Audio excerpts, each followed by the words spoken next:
नमस्कार बच्चों, आज हम पढ़ेंगे अध्याय 4 जिसका नाम है द्विघात समीकरण। तो बच्चों इस अध्याय में सबसे पहले हम जानेंगे कि द्विघात समीकरण क्या होता है, द्विघात समीकरण के मूल क्या होते हैं, द्विघात समीकरण के हम मूल किस प्रकार ज्ञात कर सकते हैं और द्विघात समीकरण क्या होती है। तो देखते हैं बच्चों, सबसे पहले हमें देखते हैं कि द्विघात समीकरण क्या होती है। तो चर में एक द्विघात समीकरण ax square plus bx plus c बराबर 0 के प्रकार में होती है। तो बच्चों मैं आपको बता दूं कि यदि कोई बहुपद है और बहुपद में एक चर में यदि उसकी अधिकतम घात 2 हो, यानी कि किसी भी चर की जब अधिकतम घात 2 होती है तो वो हमारा द्विघाती बहुपद होता है, यानी कि और उससे जो बनने वाला समीकरण होगा वो होगा द्विघाती समीकरण। और द्विघात समीकरण को हम लिखते हैं बच्चों ax square plus bx plus c बराबर 0, यानी कि यहां पर जो x स्क्वायर का गुणांक होगा वो होगा a, जो x का गुणांक है हमारा वो होगा b और जो अचर पद है वो हमारा होगा c। ठीक है बच्चों, और जहां पर a b c वास्तविक संख्याएं हैं तो बच्चों a b c वास्तविक संख्याएं होनी चाहिए। ठीक है, उदाहरण के लिए ये उदाहरण है कुछ कि 2x square plus x minus 300 एक द्विघात समीकरण है, क्योंकि इस समीकरण में आप देखेंगे कि जो x की अधिकतम घात कितनी है 2 है और x स्क्वायर का गुणांक ये हमारा a है और x का गुणांक हमारा b है और अचर पद यानी कि माइनस 300 हमारा c है। उसी प्रकार बच्चों ये कुछ उदाहरण है द्विघात समीकरण के, जैसे 2x square minus 3x plus 1 बराबर 0, 4x minus 3x square plus 2 बराबर 0 और 1 माइनस एक्स स्क्वायर प्लस 300 बराबर 0। ये सभी क्या द्विघात समीकरण है। तो इनका जो फॉर्मेट है बच्चों, इनका जो लिखा हुआ है, इसमें हम अगर इसको सही तरीके से लिखेंगे तो सबसे पहले एक्स स्क्वायर आएगा और उसके बाद एक्स आएगा और फिर के बाद अचर पद आएगा। ठीक है, तो इसे हम बाद में सेट करके भी लिख सकते हैं। तो ये एक द्विघात समीकरण है, क्योंकि यहाँ पर एक्स की अधिकतम घात समीकरण में कितनी है 2 है। आगे देखते हैं कि वास्तव में कोई भी समीकरण px बराबर 0 जहां पर px का घात 2 एक बहुपद है, एक द्विघात बहुपद यानी द्विघात समीकरण कहलाती है। तो आपको अभी बताया कि यदि किसी भी समीकरण में यदि चर की अधिकतम घात 2 हो तो वो वाला जो बहुपद होता है बच्चों वो होता है द्विघात बहुपद या द्विघात समीकरण। आगे देखते हैं, आगे हमारे पास प्रश्न है कि जांच कीजिए कि क्या निम्न द्विघात समीकरण है या नहीं है। तो देखते हैं बच्चों, यहाँ पर हमारे पास पहला प्रश्न है कि x प्लस 1 का होल स्क्वायर बराबर 2 और ब्रैकेट में x माइनस 3। तो सबसे पहले ब्रैकेट को हल करेंगे बच्चों। यहाँ पर ध्यान से देखिए x प्लस 1 का होल स्क्वायर है, तो अगर मैं इस x को a मान लूँ और इस 1 को मैं b मान लूँ तो यहाँ पर a प्लस b का होल स्क्वायर है और a प्लस बी के होल स्क्वायर की जो कसौटी है बच्चों, जो बीज सर्वसमीका है वो होती है a square plus b square plus 2ab। तो यहाँ पर अगर मैं इसको खोलूंगा तो a प्लस बी का होल स्क्वायर होगा a स्क्वायर यानी कि x का स्क्वायर प्लस b का स्क्वायर यानी कि 1 का स्क्वायर प्लस 2ab यानी कि 2x बराबर होगा बच्चों, इसका अंदर गुणा करेंगे हम तो ये होगा 2x माइनस 2 तिया 6। अब बच्चों ध्यान से देखिए, यहाँ पर 2x से 2x कट जाएगा और ये माइनस का 6 इधर आ गया होगा तो x स्क्वायर प्लस 7 बराबर होगा 0। तो हमें ये बताना है कि क्या ये एक द्विघात समीकरण है। तो ये एक बिल्कुल द्विघात समीकरण है, क्योंकि यहाँ पर जो x की अधिकतम घात 2 है और abc वास्तविक संख्या है। तो बच्चों यहाँ पर ध्यान से देखना, यहाँ पर हमारे पास जो x है वो नहीं है तो हम इसे यूँ भी लिख सकते हैं ax स्क्वायर प्लस यहाँ पर हमारे पास 0 नहीं है तो b 0 है प्लस 7 बराबर 0, यानी कि ये हमारा एक द्विघात समीकरण है। आगे देखते हैं अगला प्रश्न। अगला प्रश्न है बच्चों हमारे पास कि x माइनस 2 को x प्लस 1 से गुना करेंगे। तो x को x से किया तो सबसे पहले आया x स्क्वायर, फिर x को हमने 1 से किया तो ये आया x। ठीक है बच्चों, उसके बाद माइनस 2 को x से करेंगे तो ये आएगा माइनस का 2x और माइनस 2 को 1 से करेंगे तो ये आएगा माइनस का 2। आगे देखते हैं, उसी प्रकार आगे x का x से करेंगे तो आएगा x स्क्वायर और x का जब 3 से करेंगे तो आएगा 3x। फिर बच्चों -1 का x से करेंगे तो आएगा -x और माइनस का 3। ये बच्चों एक्स स्क्वायर से एक्स स्क्वायर यहाँ पर कट जाएगा, ठीक है। उसके बाद x में से -2x जाएगा तो माइनस का x बचा और माइनस का 2 बराबर यहाँ 3x में से x जाएगा तो यहाँ बचा 2x - 3, ठीक है बच्चों। अब ध्यान से देखिए, ये x उधर जाएगा तो ये हो जाएगा 3x और ये 3 इधर आएगा तो ये आ जाएगा प्लस का 3, तो प्लस के 3 में से माइनस का 2 हो जाएगा 1, तो 3x बराबर 1। यहाँ पर आप देखेंगे कि हमारे पास समीकरण में जो x की अधिकतम घात है वो है 1, क्या है 1, और जहाँ पर x की अधिकतम घात 1 होती है बच्चों वो एक द्विघात समीकरण नहीं होती, तो यहाँ पर ये एक द्विघात समीकरण नहीं है। लेकिन हमने ये पहले पढ़ा है कि ये कौन सी समीकरण है, एक रैखिक समीकरण है। कौन सी रैखिक समीकरण है। हमसे प्रश्न ने पूछा है कि क्या ये निम्न द्विघात समीकरण है, तो यह हमारा द्विघात समीकरण नहीं है, क्योंकि यहाँ जो x की अधिकतम घात है वो 1 है। द्विघात समीकरण वह समीकरण होता है जिसमें x की अधिकतम घात कितनी होती है, 2 होती है। तो इसका उत्तर आएगा बच्चों पहले वाले प्रश्न का हाँ, और इसका आएगा नहीं, ठीक है। तो आगे देखते हैं अगला प्रश्न। अगला प्रश्न है हमारे पास कि एक आयताकार भूखंड का क्षेत्रफल 528 मीटर स्क्वायर है और क्षेत्र की लंबाई चौड़ाई के दुगने से 1 अधिक है। क्या है, जो क्षेत्र की लंबाई है वो उसकी चौड़ाई के दुगने से 1 अधिक है। तो बच्चों ये करते हैं, सबसे पहले हम यहाँ पर मानते हैं कि माना इसकी जो चौड़ाई है, माना जो आयताकार भूखंड है इसकी जो चौड़ाई है ये हम मान लेते हैं x मीटर, ठीक है बच्चों। अब हमें प्रश्नानुसार इसकी जो लंबाई है वो कह रहा है कि चौड़ाई के दुगने से, यदि मैं इसका दुगना करूं x का तो दुगना होगा बच्चों इसका 2x, फिर वो कह रहा है इसके दुगने से भी 1 अधिक है, यानी कि 2x + 1 मीटर इसकी क्या होगी, लंबाई होगी, ठीक है बच्चों। आगे देखते हैं, हमें इसका दिया हुआ है आयताकार क्षेत्रफल, भूखंड का क्षेत्रफल। तो आयताकार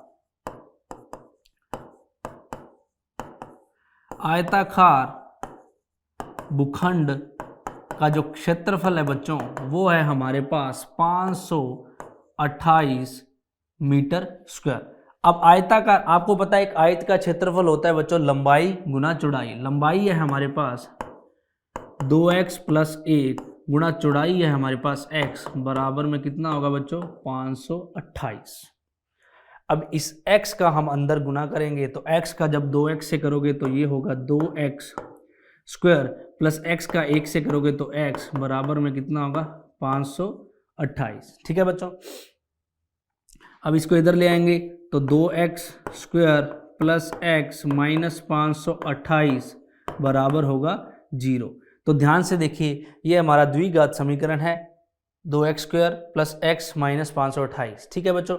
अब द्विघात समीकरण के जो मूल है, यानी कि इनके जो हल निकालने होते हैं हमें, वो कैसे निकालते हैं बच्चों, वो इस हम अध्याय में जानेंगे। तो इसके बच्चों कुछ विधियां हैं इस अध्याय में। हम एक तो गुणनखंड विधि के प्रयोग से इसका मूल निकालेंगे द्विघात समीकरण के, और बच्चों हम दोनों साइड, दोनों पक्षों का वर्ग करके भी यहाँ पर हम इसका जो मूल निकालेंगे। और एक है हमारा द्विघाती, जिसको हम श्रीधराचार्य सूत्र कहते हैं, उसके आधार पर भी हम इसके मूल निकाल सकते हैं। लेकिन बच्चों यहाँ जो प्रश्न है वो कथन वाला है, तो यहाँ पर आप किसी भी सूत्र का या किसी भी मेथड का इस्तेमाल कर सकते हैं। तो यहाँ पर मैं इसके मूल निकालने के लिए सबसे पहले जो मिडल टर्म है उसका क्या करूँगा, मध्य टर्म है जो मध्य पद है इसका मैं क्या करूँगा, गुणनखंड करूँगा। तो बच्चों उसके लिए कैसे करते हैं, सबसे पहले हमें इस 528 का 2x स्क्वायर से क्या करना होगा, गुना करना होगा बच्चों। तो उसका गुना करेंगे 528 का 2x से।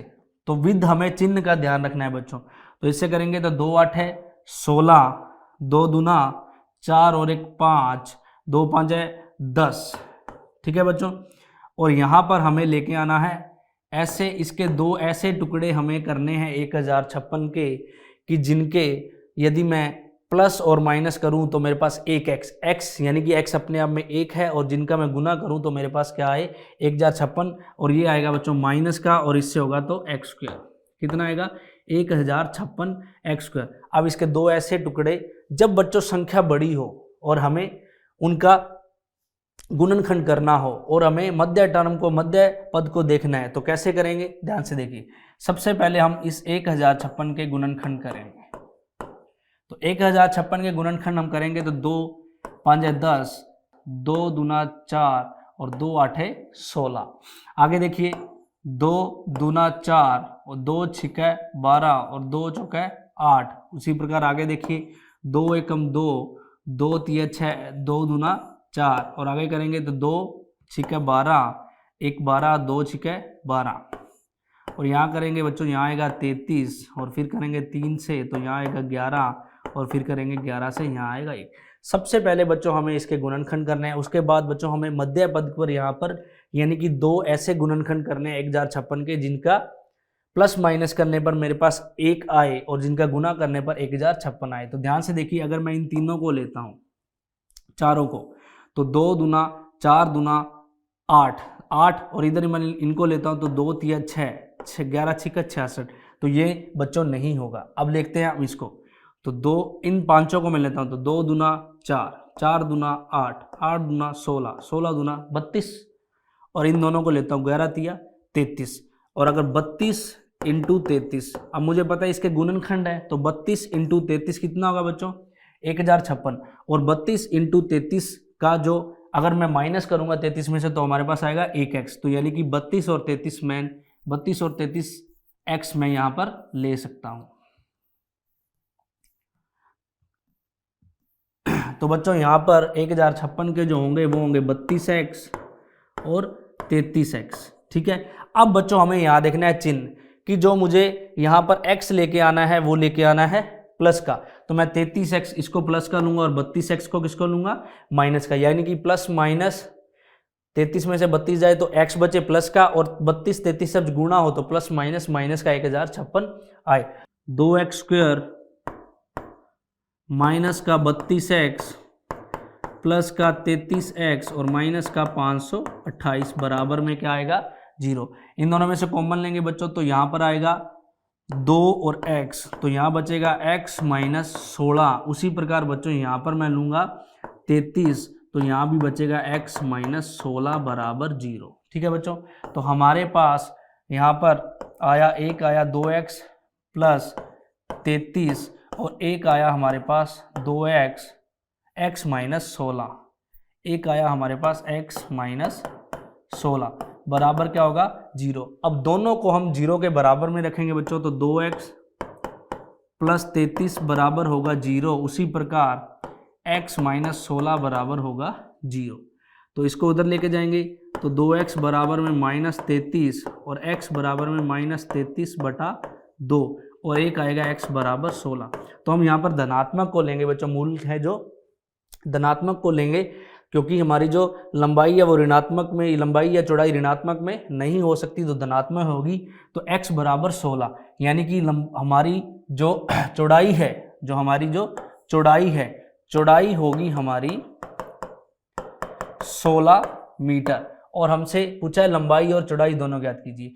और हमारे पता है कि हमें जो लंबाई है वो इसके दुगने से एक ज़्यादा है तो लंबाई होगी 16 गुना 2 प्लस 1 यानी कि 33 मीटर। कितनी होगी 33 मीटर। तो हमारी जो लंबाई है वो होगी 33 मीटर और जो हमारी चौड़ाई है बच्चों वो होगी 16 मीटर। आगे देखते हैं अगला प्रश्न। अगला प्रश्न है बच्चों हमारे पास कि रोहन की मां उससे 26 वर्ष बड़ी है, उनकी आयु का गुणनफल अब से 3 वर्ष पश्चात 360 हो जाएगा। हमें रोहन की वर्तमान आयु ज्ञात करनी है, द्विघात समीकरण बनाइए। ठीक है, तो बच्चों आगे देखिए, सबसे पहले हमें रोहन की वर्तमान आयु ज्ञात करनी है और यहां पर एक द्विघात समीकरण बनाना है। तो चलिए देखते हैं। सबसे पहले हम मानते हैं रोहन की मां उससे 26 वर्ष बड़ी है, तो माना जो रोहन की आयु है, माना रोहन की आयु है 26 x वर्ष। कितनी मानते हैं x वर्ष। और उसकी जो मां की आयु है बच्चों वो उससे 26 वर्ष बड़ी है।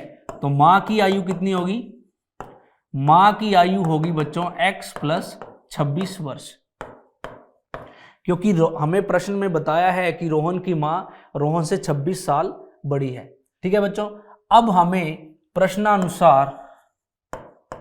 प्रश्नानुसार हम देखेंगे कि उनकी आयु का गुणनफल यानी कि x, लेकिन उनकी आयु का गुणनफल अब से 3 वर्ष पश्चात, अगर मैं बात करूं आज से 3 साल बाद जो रोहन की आयु होगी वो आज से 3 साल बाद होगी x + 3, और उनका जो गुणांक है तो इसी प्रकार इन जो माँ की आयु है वो 3 वर्ष पश्चात कितनी होगी, x + 26 + 3, x + 26 + 3 यानी कि x + 29, और इन दोनों का जो गुणनफल होगा वो होगा 360। क्या होगा, 360। तो बच्चों यहाँ पर इसका गुना करेंगे x का इससे तो x², उसी प्रकार x का 29 से करेंगे तो 29x, फिर बच्चों 3 का x से करेंगे तो आएगा 3x, और 3 का 29 से करेंगे तो आएगा 3 9 27, 3 दूना 6 और 2 8 बराबर होगा 360। ठीक है बच्चों, तो x² 29x और 3x होगा 32x प्लस 87 उधर जाके माइनस होगा, तो x² माइनस 32x, इसको इधर ले आएंगे 360 को, तो 87 माइनस 360 बराबर कितना होगा बच्चों, 0 होगा। तो x² 360 में से 87 को लेस करेंगे तो ये बचेगा हमारे पास x² प्लस 32x, और 360 में से माइनस के 360 में से जब 87 जाएगा तो ये हमारे पास बचेगा 10 में 7 गया 3, और 15 में से 8 गया तो बचा हमारे पास 7, 273। कितना बचा, 273। तो हमें बच्चों प्रश्न में हमसे पूछा है कि एक द्विघात समीकरण बनाना है। द्विघात समीकरण हमें यहाँ पर बनाना है और आयु ज्ञात करने के लिए द्विघात समीकरण हमारा होगा x² प्लस 32x माइनस 273 बराबर 0। ठीक है बच्चों, तो आगे देखते हैं अगला प्रश्न। इसमें हमसे सिर्फ द्विघात समीकरण पूछा है, तो द्विघात समीकरण होगा इसका x² प्लस 32x माइनस 273 बराबर 0। आगे बच्चों प्रश्न हमारे पास कि गुणनखंडों द्वारा द्विघात समीकरण का हल कीजिए। ठीक है, यानी कि गुणनखंड विधि से निम्न द्विघात समीकरणों के हमें मूल ज्ञात करने हैं। तो बच्चों मैंने जैसा कि आपको बताया था कि इस अध्याय में हम गुणनखंड ज्ञात करेंगे विभिन्न प्रकार की विधियों से, जिसमें से हम यहाँ पर कर रहे हैं गुणनखंड विधि से। ठीक है, तो सबसे पहले हम देखेंगे गुणनखंड विधि से कैसे करते हैं। जैसा कि आपको मैं बता चुका हूँ, x² माइनस 3x माइनस 10 बराबर 0। तो गुणनखंड विधि से बच्चों ऐसे करते हैं, सबसे पहले x² को हम 10 से करेंगे तो ये आएगा माइनस का 10x²। अब इसके दो गुणनखंड इस प्रकार के हम ढूंढेंगे जिसका प्लस माइनस -3 हो और गुणा करने पर -10x आए, तो वो होगा बच्चों 5x और 2x। तो 5x और 5 दूना 10x माइनस का 10x² बन सकता है इससे, और माइनस। अब बच्चों हमें यहाँ लेकर आना है माइनस का 3x, तो हमें बड़ी वैल्यू माइनस की रखनी होगी और छोटी वैल्यू किसकी रखनी होगी, प्लस की। अब माइनस का 5x और प्लस का 2x होता है माइनस का 3x, और माइनस का 5x दूना, अगर इसको हम गुना करेंगे 5 दूना 10 प्लस माइनस माइनस और माइनस का 10x², तो यहाँ मैं लिख सकता हूँ x² minus 5x plus 2x minus 10 बराबर 0। इसमें से कॉमन लेंगे बच्चों तो कॉमन आएगा x, तो x माइनस 5, यहाँ पर कॉमन लेंगे 2 तो यहाँ बचेगा x माइनस 5 बराबर कितना होगा, 0। ठीक है बच्चों, तो यहाँ x माइनस 5 और x प्लस 2 बराबर होगा 0। इन दोनों को x के बराबर में रखेंगे तो x माइनस 5 बराबर 0 और x प्लस 2 बराबर 0। ठीक है बच्चों, ये -5 उधर जाएगा तो x बराबर होगा हमारा 5, और ये 2 प्लस का उधर जाएगा तो माइनस का होगा, तो x हमारा होगा -2। तो हमारे जो दो मूल हैं वो होंगे, एक तो होगा 5 और एक जो होगा -2। ठीक है बच्चों, तो आगे दूसरा प्रश्न देखते हैं। दूसरा प्रश्न है हमारे पास 2x² प्लस x माइनस है, तो वैसे ही बच्चों इसका हम इससे गुणा करेंगे तो ये आएगा हमारे पास 2 × 12 x² माइनस का। अब इसके दो गुणनखंड हमें इस प्रकार के देखने हैं कि जिनका प्लस माइनस करने पर एक आए, तो वो होगा बच्चों 4 और 3, 4 3 12 यानी कि 4x और 3x। अब मुझे x प्लस का रखना है बड़ा, तो यहाँ पर मैं इसको प्लस का रखूंगा और माइनस 3x रखूंगा, तो ये होगा 2x² plus 4x minus 3x minus 6 बराबर क्या होगा 0। ठीक है बच्चों, अब इसमें से कॉमन लेंगे तो यहाँ कॉमन आएगा 2x, तो यहाँ बचा x प्लस 2। उसी प्रकार बच्चों यहाँ पर आगे भी मुझे x प्लस 2 लाने के लिए मैं लूंगा यहाँ कॉमन माइनस का 3, क्योंकि माइनस का माइनस कट जाएगा तो बचा प्लस, 3 से 3 कट जाएगा बचा x, माइनस माइनस फिर कट गया और 3 दूना 6 बराबर क्या होगा 0। तो x प्लस 2 और 2x माइनस 3 बराबर क्या होगा बच्चों 0। तो x प्लस 2 बराबर 0 और उसी प्रकार 2x माइनस 3 बराबर क्या होगा 0 के। तो x उधर लेके जाएंगे तो x बराबर होगा बच्चों हमारा माइनस का 2, और इधर हम 2x 3 को उधर लेके जाएंगे तो माइनस का 3 उधर जाके किसका हो जाएगा प्लस का। ये 2 उधर जाके क्या होगा बच्चों विभाजित, तो 3/2। तो यानी कि हमारे समीकरण द्विघात समीकरण के जो मूल होंगे वो होंगे, एक तो होगा माइनस का 2 और एक होगा हमारा 3/2। ठीक है बच्चों, तो ये हमारी गुणनखंड विधि है। कौन सी है? गुणनखंड विधि से द्विघात समीकरणों के मूल है। आगे चलते हैं। आगे बच्चों हमारे पास प्रश्न यही इसी का तीसरा भाग है, और हमारे पास प्रश्न है 100x² माइनस 20x प्लस 1 बराबर 0। तो बच्चों यहाँ पर भी हम पहले पद का अचर पद से क्या करेंगे गुणा, तो वो आएगा हमारा 100x²। अब बच्चों 100x² के हम दो ऐसे गुणनखंड करेंगे जिनका प्लस माइनस करने पर हमारे पास माइनस का 20 आए और जिनका गुणा करने पर हमारे पास 100 आए। ठीक है बच्चों, तो करते हैं। सबसे पहले हम इसके 100 के टुकड़े देखते हैं। एक तो होगा 10 और 10, क्या होगा 10 10,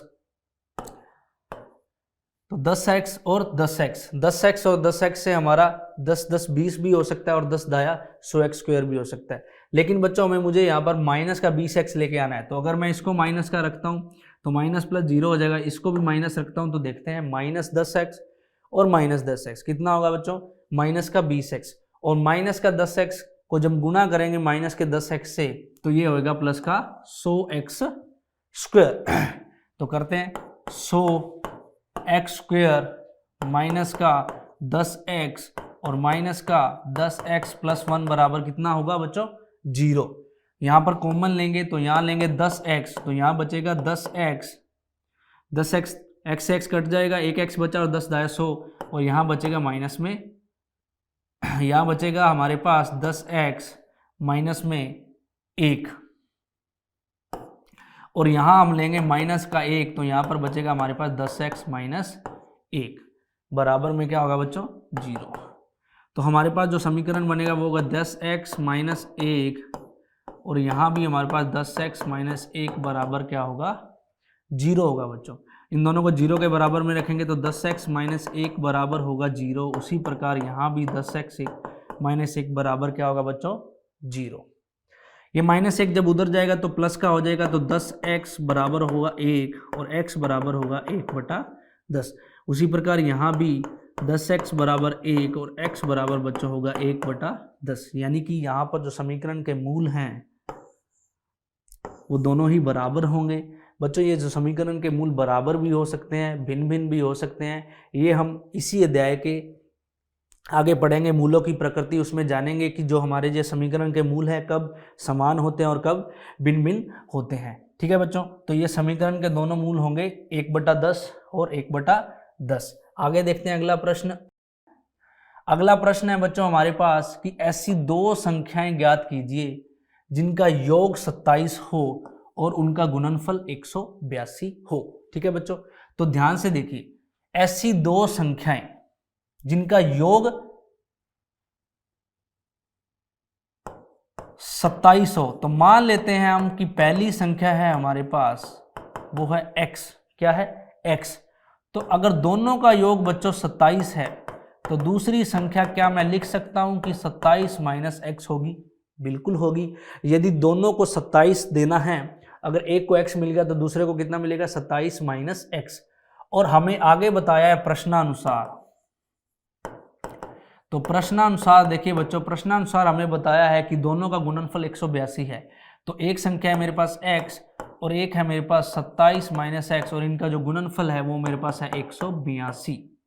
ठीक है बच्चों, अब इसका गुना करूंगा x का 27 से करूंगा तो 27x माइनस का एक्स स्क्वायर बराबर में क्या होगा 182। इसको उधर ले जाएंगे दोनों को, तो ये बन जाएगा x square minus 27x plus 182 बराबर में क्या होगा 0।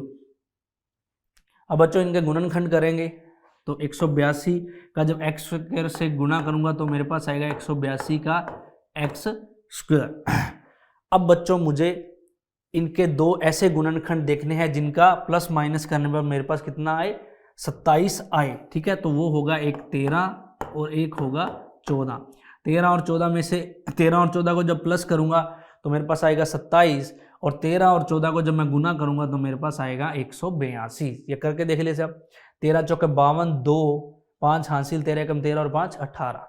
ठीक है बच्चों, तो यहाँ लिख सकता हूँ मैं एक्स स्क्वायर, लेकिन यहाँ मुझे दोनों को माइनस का रखना पड़ेगा क्योंकि माइनस माइनस ही यहाँ माइनस होगा।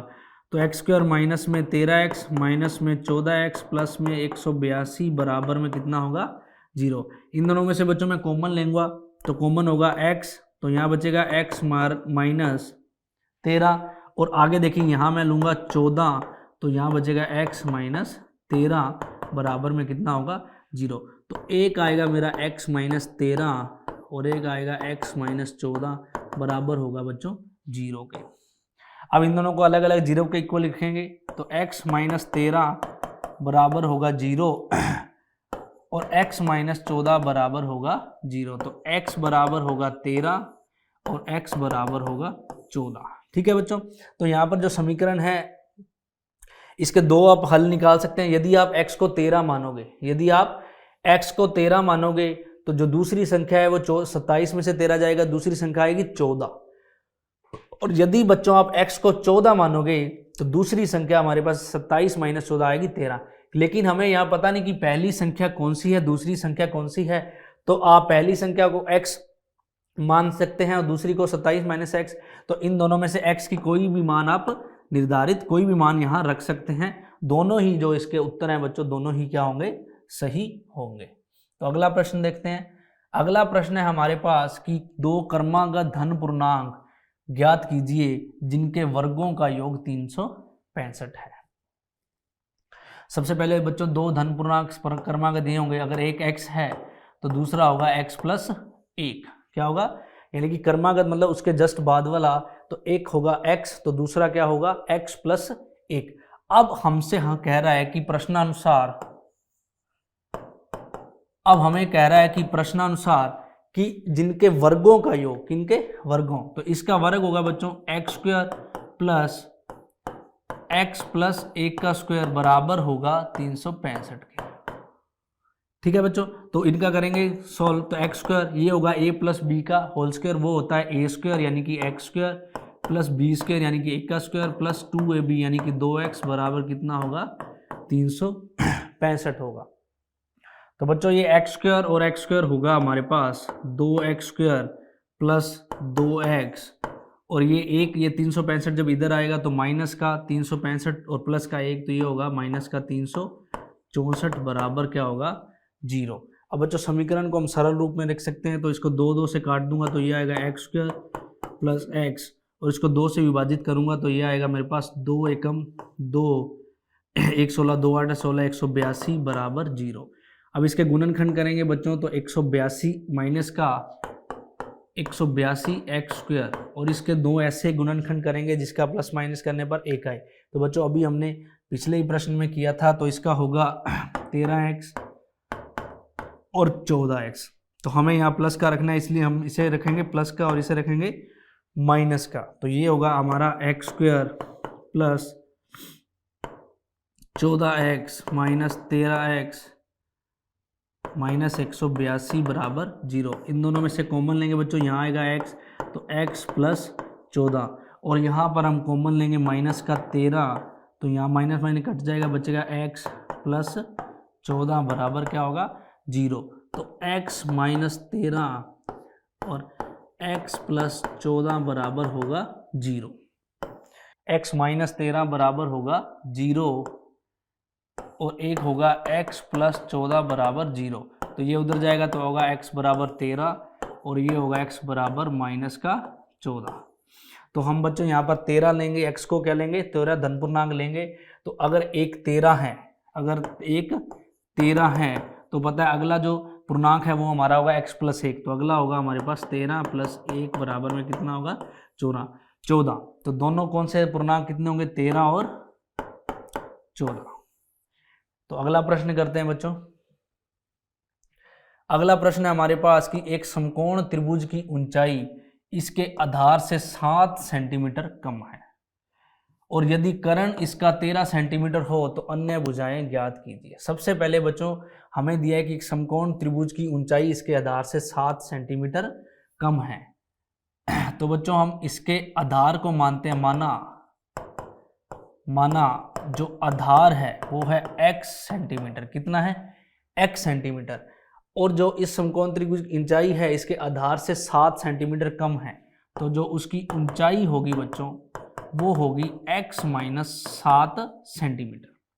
ठीक है। और हमें कर्ण दिया है, कर्ण हमें पता है वो है 13 सेंटीमीटर। अब बच्चों हम पाइथागोरियस जो प्रमेय है उसका इस्तेमाल करेंगे। तो पाइथागोरियस प्रमेय से, तो पाइथागोरस प्रमेय से बच्चों क्या होता है कि कर्ण स्क्वायर, हमें पता है कर्ण स्क्वायर बराबर होता है आधार स्क्वायर प्लस लंब का स्क्वायर। ठीक है। तो यहां पर जो कर्ण है बच्चों हमारा वो है 13, तो 13 का स्क्वायर बराबर आधार है हमारा x का स्क्वायर प्लस लंबाई है हमारी यानी कि ऊंचाई है हमारी x माइनस 7 का स्क्वायर। ठीक है बच्चों। अब इसे हल करेंगे तो 13 का जो स्क्वायर होता है वो होता है 169 बराबर में x स्क्वायर, तो a माइनस बी का होल स्क्वायर होगा a square plus b square minus 2ab। तो ये होगा x स्क्वायर प्लस 49 माइनस 7 दूनी 14x। ठीक है बच्चों। अब इसे हल करेंगे तो x स्क्वायर और x स्क्वायर कितना होगा हमारे पास 2x स्क्वायर। कितना होगा 2x स्क्वायर। उसके बाद ये इसको हम 14x को यहीं रखेंगे तो माइनस का 14x और प्लस का 49 है और ये आके इधर हो जाएगा प्लस का 49 माइनस का 169 बराबर होगा 0। तो ये होगा हमारे पास 2x स्क्वायर माइनस में 14x, 169 में से 49 घटाएंगे बच्चों तो हमारे पास बचेगा 120। कितना बचेगा 120 बराबर होगा 0। कितना होगा बराबर 0। समीकरण को हल करके लिखेंगे तो x square minus 7x minus 60 बराबर होगा 0 के। अब हम समीकरण के करेंगे गुणनखंड। तो x square minus 7x minus 60 बराबर होगा 0। इसका इससे गुणा करेंगे तो हमारे पास आएगा 60x स्क्वायर माइनस का 2, उसके फैक्टर ऐसे करेंगे तो वो होंगे हमारे पास 12 5 60, तो 12x और 5x क्या होंगे 12x और 5x। तो यहाँ पर हमें x माइनस का लेके आना है तो ये होगा x स्क्वायर माइनस का 12x प्लस का 5x और माइनस का 60 बराबर होगा बच्चों 0। तो यहाँ पर कॉमन लूँगा x तो यहाँ बचेगा x माइनस 12 और यहाँ पर कॉमन लूँगा 5 तो यहाँ पर बचेगा x माइनस 12 बराबर कितना होगा 0। तो x माइनस 12 बराबर 0 और x प्लस 5 बराबर होगा 0। ये 12 बच्चों माइनस का उधर जाके प्लस का होगा तो x आएगा बराबर में 12 और x आएगा बराबर में माइनस 5। अब आपको पता है कि आधार जो ऊंचाई है ये माइनस में ऋणात्मक नहीं हो सकती, तो हम लेंगे 12x यानी कि आधार हमारा आएगा 12 सेंटीमीटर। और हमसे दोनों भुजाएं पूछी हैं तो आधार हमारा कितना होगा, आधार हमारा होगा 12 सेंटीमीटर। और हमें पता है जो इसकी ऊंचाई है वो इससे 7 कम है तो वो होगी 12 माइनस 7 यानी कि 5 सेंटीमीटर। यानी कि समकोण त्रिभुज की जो आधार है वो होगा 12 सेंटीमीटर और इसकी जो ऊंचाई होगी वो होगी बच्चों 5 सेंटीमीटर। तो बच्चों इसी के साथ हमारे अध्याय का जो भाग 1 है वो यही समाप्त होता है। इस भाग में बच्चों हमने जाना कि द्विघात समीकरण क्या होती हैं, उसके मूल क्या होते हैं और हमने गुणनखंड विधि से उनके मूलों को निकालने के बारे में सीखा। और हमने कथन संबंधी कुछ प्रश्न किए। तो बच्चों मिलते हैं इसी अध्याय के भाग 2 में, तब तक के लिए धन्यवाद।